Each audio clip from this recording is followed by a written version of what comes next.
Good morning. Happy Saturday. Go grab your coffee. We're going to chat for a second. So here we are on day 2 of our purposed, placed, and planted. I wrote the words and I never remember what order they go in. We are into day 2 of learning that we have a purpose. We talked about that yesterday, and we're going to discuss about how we find our purpose for a few minutes today. We're going to talk about some skeletons that are hiding in our closets and skeletons that we've buried. But I'm not talking about those dirty little secrets. I'm not talking about those things that we are ashamed of, that we don't want to talk to anybody, those secret things we did before we were Christian, before we knew Jesus. We're not talking about those things.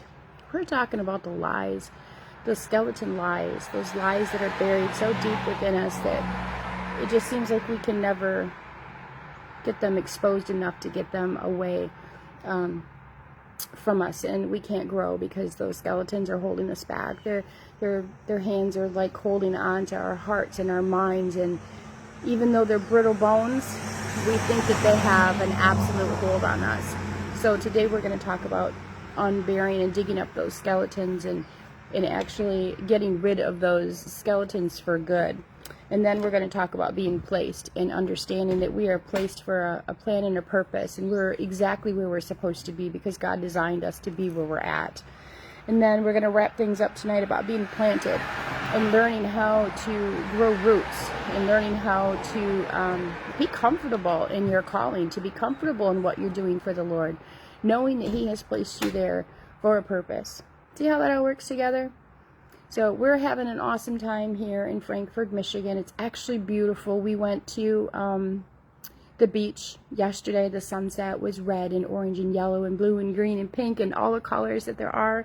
A couple of our ladies on the way up here yesterday saw a sundog morning rainbow around the sun. That was amazing. We saw several hawks on the way up here.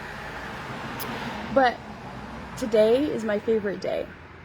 Today is the day that we're going to Betsy Lighthouse to rock hunt.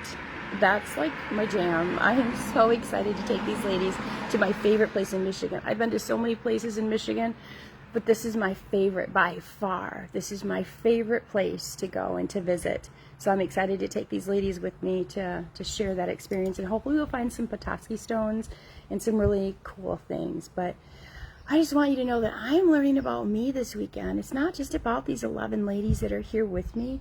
The Lord is teaching me things, and it's kind of been emotional at times. It's hard to talk about some of the things of my past still, but God is good, and He's merciful, and His grace is never ending.